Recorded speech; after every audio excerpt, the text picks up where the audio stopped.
कोण असतात भिंती?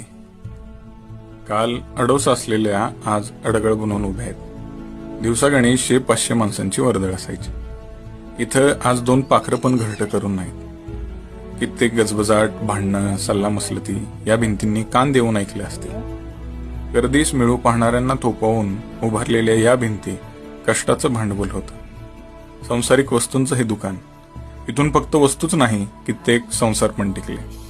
उदार मनानं व्यवहार चालला आणि उदारीच्या नोंदी मात्र रद्दीत.